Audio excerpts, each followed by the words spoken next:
How you going, guys? Cheers for watching. As you can see, I'm trying to kick these little videos into gear, give them a title, make them look half legit, put them on YouTube. So yeah, cheers for watching. So this video is pretty fun to make. Just headed over to a mangrove island, no food or water. I'm just going to show you a few ways that you can still survive. So to most people, this would just look like a big landmass of stinky mud, but there is food here, as long as you know where to look. The first thing I come across are these oysters. You can find them attached to piles of rocks or something solid. All you got to do is just wedge the knife in between the two shells. You can use a rock as well, just smash them open, and they're really good eating.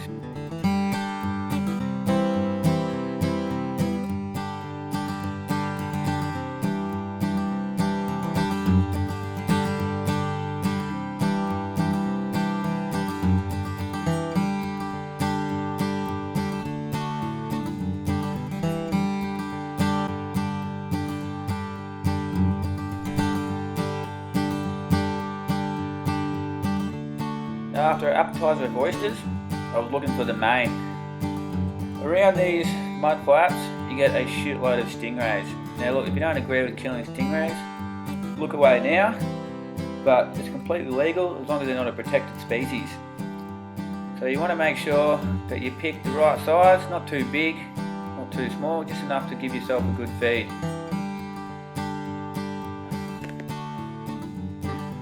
So this is pretty good size. Got quite a bit of meat on it.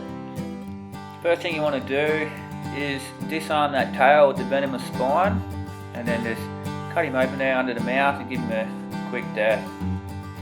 Cut off the wings, which is the main eating part of the stingray, and then you're good to go. Right, I dropped the tucker off at the kitchen. By this stage I was getting pretty thirsty, the sun was hot. So there was a way of getting water that I was inspired by the famous Australian survivalist Jack Absalom.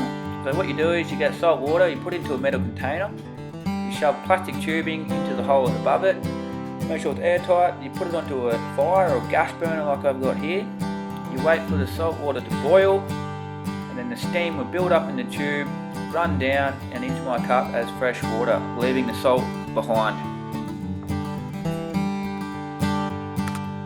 So back to the stingray. As you can see there, there's a thin cartilage through the centre of the wing, so you want to pretty much fill it either side of that cartilage like I'm doing here.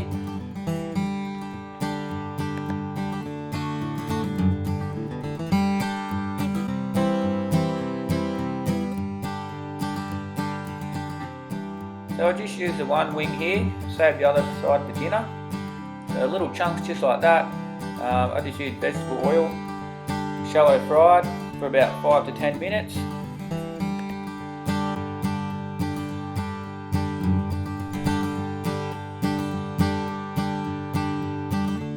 Alright, so we're all cooked up, good to go. Now look, my opinion, I think that stingrays just been disregarded as good eating.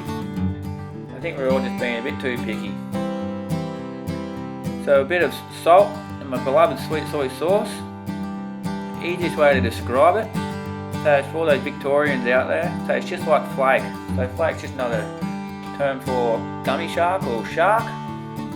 Nothing wrong with it at all. Here's the water that I produced. Now it's not much here, just because I use a gas burner, but if you're on a hot fire, it will produce a lot more.